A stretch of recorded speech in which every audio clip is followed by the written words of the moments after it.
आता उद्धवजी 29 पर्यंत तर काही स्कोप नाही.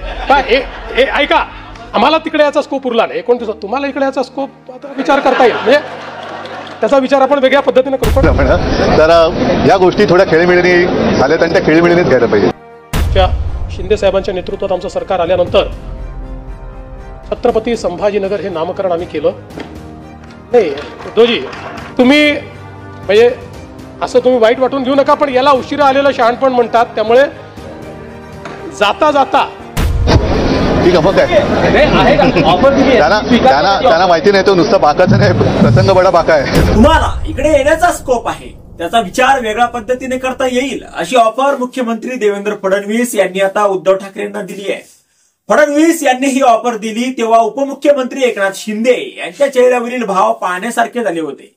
तर नजीकच्या भविष्यात आणखी काही धक्कादायक घडणार की काय अशी चर्चा आता आमदारांमध्ये रंगली आहे. नेमकं काय घडलंय ते पहा.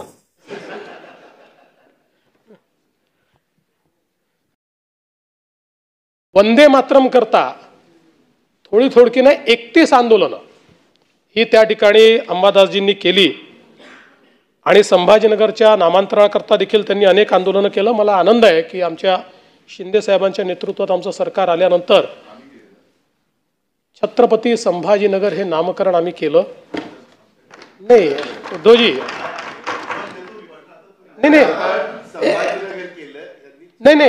एक असं नाही, एक मिनिट नाही सांगतो. नाही एक मिनिट. अरे मला बोलू द्या. जे खरं आहे ते सांगतो की उद्धवजी, तुमचं नाही तुमच्याकडचं ज्यावेळेस बहुमत संपलं आणि बहुमत दाखवा असं पत्र ज्यावेळेस तुम्हाला राज्यपालांनी दिलं, त्यानंतर तुम्ही जी कॅबिनेट घेतली, त्यावेळी जी तुम्ही मंत्री ती बैठकही इल्लीगल होती. अशा प्रकारे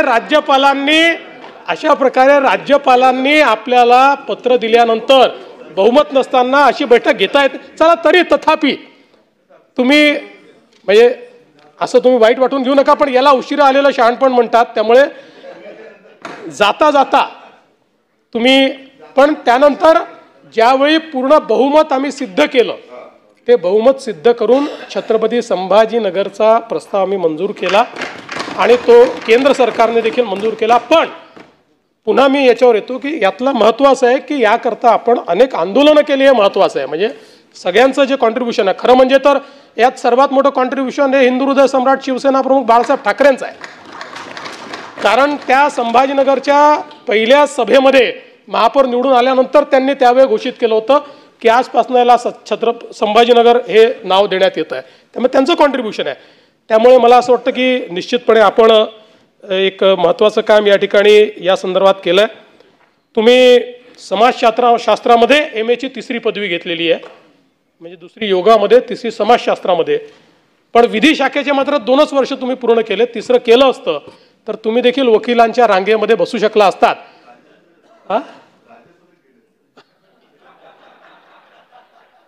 पण अजूनही तुम्ही करू शकता. म्हणजे 1च वर्ष राहिलं आणि तुम्ही तसे हुशार आहात. त्यामुळे एक वकील म्हणून मला असं वाटतं की तुम्ही वकिली पूर्ण करावी आणि निश्चितपणे हे काम करावं.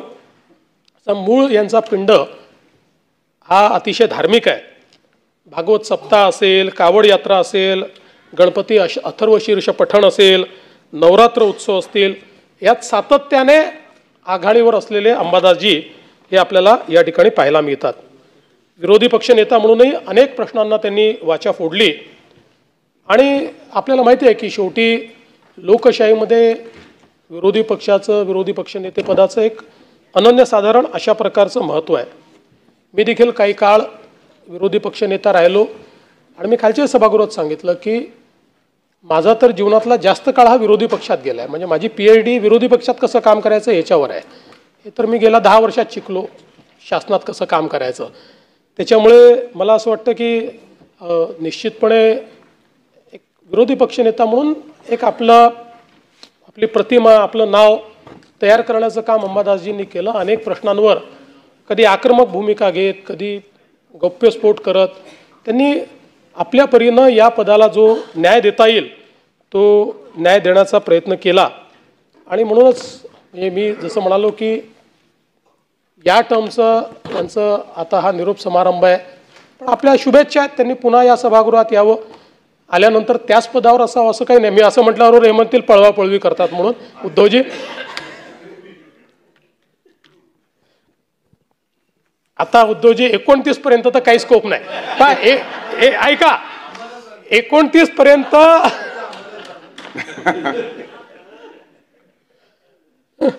आम्हाला तिकडे याचा स्कोप उरला नाही. 29 तुम्हाला इकडे याचा स्कोप आता विचार करता येईल, म्हणजे त्याचा विचार आपण वेगळ्या पद्धतीने करू, पण आम्हाला तिकडे त्याचा स्कोप हा काही या ठिकाणी उरलेला नाही.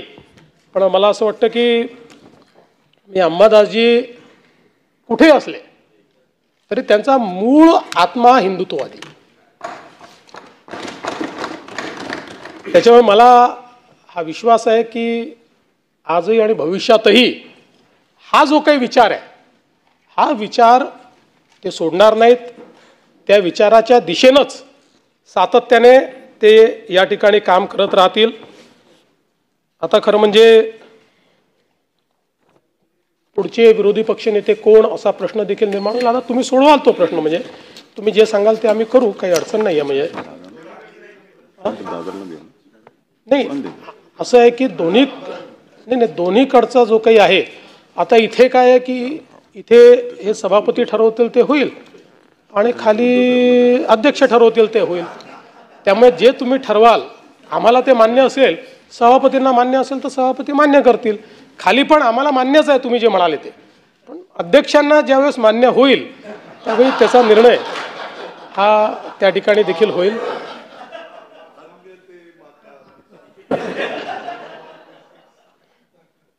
शेवटी अध्यक्ष आणि सभापती वरच्या स्थानावर बसले आहेत, आपण सगळे त्यांच्यापेक्षा खाली बसलेलो आहोत. त्यामुळे त्यांचा निर्णय अंतिम असतो आणि तो आपल्या सगळ्यांना मान्यच करावा लागतो. आणि लोकशाहीचा संकेत आहे, मुख्यमंत्री किती मोठा असला तरी अध्यक्षांनी किंवा सभापतींनी सांगितलं तर ते ऐकावंच आपल्याला लागतं.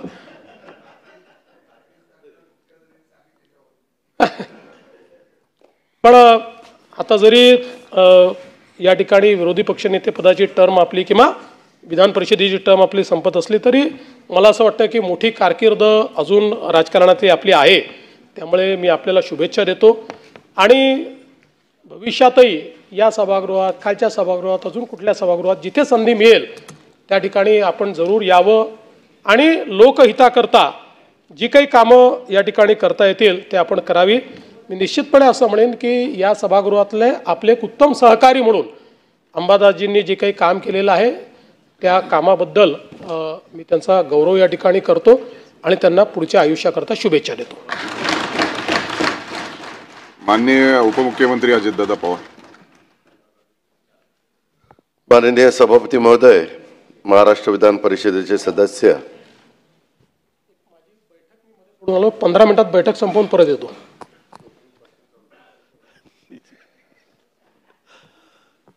आणि विरोधी पक्षनेते श्री अंबादास दानवे यांचा विधान परिषद सदस्यत्वाचा काळ हा ऑगस्ट 2025ला संपतोय आणि विधान परिषदेचे विरोधी पक्षनेता म्हणून त्यांचे हे शेवटचं अधिवेशन आहे आणि त्या पार्श्वभूमीवर त्यांना आज सभागृहाच्या वतीनं निरोप देण्यात येतोय. आणि आत्ताच विधिमंडळाचे नेते यांना त्यांनी मुख्यमंत्र्यांनी आपले विचार दानवे साहेबांच्या संदर्भामध्ये मांडलेले.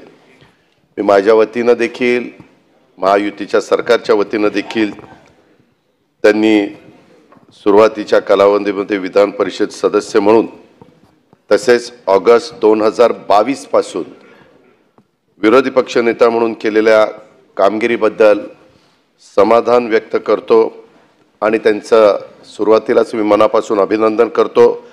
त्यांच्या या पुढच्या राजकीय सामाजिक कारकिर्दीला देखील मी मनापासून शुभेच्छा देतो. विधान परिषदेच्या सभागृहात सत्ताधारी बाकावर येण्याची ऑफर दिली आहे. त्यांनी असं म्हटलं की 2029 पर्यंत आम्ही विरोधी बाकावर लावणं शक्य नाही, पण मी इथे येण्याचा स्कोप आहे. ठीक आहे, मग काय ऑफर दिली त्यांना माहिती नाही, तो नुसतं बाकाचं नाही, प्रसंग बडा बाका आहे. तर या गोष्टी थोड्या खेळीमेळीने सालेतांच्या खेळीमेळीनेच घ्यायला पाहिजे. विधान परिषदेचे विरोधी पक्षनेते अंबादास दानवे यांचा कार्यकाळ संपत असल्याने त्यांना बुधवारी सभागृहात निरोप देण्यात आलेला. यावेळी झालेली भाषणे ही एकमेकांची टोपे उडवणारी आणि सध्याच्या राजकीय गरमागरमीत वातावरण हलके फुलके करणारी ठरली आहे. फडणवीस म्हणाले की दानवे यांचा कार्यकाळ संपत असला तरी ते पुन्हा सभागृहात आल्यावर त्यांनी याच पदावर काम करावे असं काही नाही. असं म्हटल्यावर उद्धवजी म्हणतील आम्ही पळवापळवी करतो. त्यावर उद्धव ठाकरे यांनी समोरच्या बाकावरून टिप्पणी करताच 2029 पर्यंत आम्ही विरोधकांच्या बाजूला येण्याचा काही स्कोप नाहीये असं फडणवीस म्हणाले. अशा खेळीमेळीच्या वातावरणात झालेल्या भाषणांकडून आलेली ऑफर त्याच पद्धतीने घ्यायला हवी अशी प्रतिक्रिया उद्धव ठाकरे यांनी आता माध्यमांना दिली आहे. फडणवीस यांनी औरंगाबादचे नाव बदलून छत्रपती संभाजीनगर करण्यासाठी दानवे यांनी केलेल्या आंदोलनाचा उल्लेख केलाय. उद्धवजी बहुमत सिद्ध करण्यासाठी राज्यपालांनी पत्र पाठवले. त्यानंतर कॅबिनेट घेऊन त्यांनी तुम्ही मंजुरी दिली. राज्यपालांनी पत्र दिल्यानंतर बहुमत असताना ही बैठक घेता येत नाही, त्यामुळे ही अधिकृत बैठक नव्हती. पण तुम्ही वाईट वाटून घेऊ नका, त्याला उशीर आलेलं शहाणपण म्हणतात. तुम्ही बहुमत सिद्ध केलं नाही, पण आम्ही ते सिद्ध केलंय. छत्रपती संभाजीनगर असं नामकरण करून तो प्रस्ताव केंद्राकडून मंजूर करण्यात घेतला असा टोलाही मुख्यमंत्र्यांनी लगावला. आता उद्धव ठाकरे म्हणाले की भाजपच्या मुशीत घडलेला हा कार्यकर्ता दिल्याबद्दल मुख्यमंत्री फडणवीसांचे मी आभार मानतो. आपल्या कारकिर्दीची पहिली टर्म दानवे पूर्ण करत आहेत, त्यामुळे पुन्हा येईन असं तुम्हीही जोरात म्हणा. या घोषणेला खूप महत्व आहे, पण त्याच पक्षातून पुन्हा येईन असं म्हणा. दानवेंचं कौतुक ऐकून बरं वाटलं, कारण उमेदवारी जाहीर केली तेव्हा आज कौतुक करणारे वेगळाच चेहरा करून बसले होते. मी मुख्यमंत्र्यांना धन्यवाद दिले, पण ते मला धन्यवाद देतील की नाही मला माहिती नाही, कारण त्यांनीही माझ्याकडून काही लोक घेतले आहेत असा चिमटा उद्धव ठाकरे यांनी फडणवीसांना काढला होता. आता यावर तुम्हाला काय वाटतं, तुमचं मत कमेंट बॉक्स मध्ये लिहायला अजिबात विसरू नका. व्हिडिओ आवडला असेल तर जास्तीत जास्त शेअर करा. आणि आतापर्यंत मराठी जनता आपण आपल्या या चॅनलला सबस्क्राईब जर केलेलं नसेल तर चॅनलला सबस्क्राईब करा.